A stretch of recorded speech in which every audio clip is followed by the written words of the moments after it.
Neviem, väčšinou sa mi ľudia smejú, hovoria, že som duševne zaostalý a že nemám nič v hlave a trepem z cesty.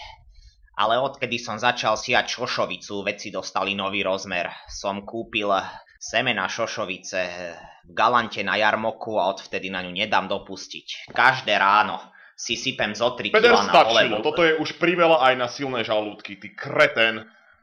Chcem sa však spýtať tvojich kolegov, Dano Drevo je teraz celkom v ohrození. Dozvieme sa vôbec niekedy, čo celý čas plánoval Meky Žbírka, ako to bolo s celým turnajom a ako to vôbec skončí?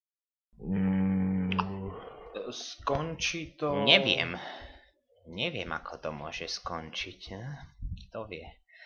Ešte k tým strukovinám, aby som dokončil myšlienku. Aj bôb som kúpil za dobrú cenu, také starený z Dunajskej. Čaute, som Peter Popluhár a som tvorca a hlavný daber Dana Dreva. Chcel by som dokončiť film Dano Drevo a turnaj Mekyho Žbírku, no potrebujem k tomu vašu pomoc. Nachádzam sa totiž v Buenos Aires a mám len dve možnosti, ako si zarobiť peniaze na 3 mesiace, čo tu budem. Buď budem robiť čašníka, alebo vyzberám dostatok peňazí a budem robiť len Dana Dreva, ktorého tu dokončím.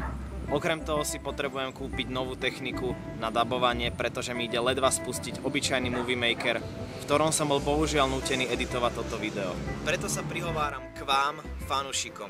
Ak vyzbieram cieľovú čiastku, dokončím posledných 5 partov.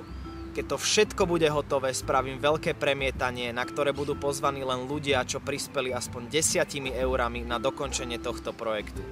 Bude to predpremiéra a uvidíte posledných 30 minút ako prvý v Československu, mesiac predtým, čo sa to dá všetko na YouTube. Určite vám odporúčam sledovať facebookovú stránku Dano Drevo, kde som celý tento projekt opísal obšírnejšie a viac vám túto záležitosť objasní. Pevne verím, že aj vďaka vám, ľuďom, kvôli ktorým turnaj Mekyho Žbírku vznikol, sa tento film aj skončí. Ďakujem, Slovania!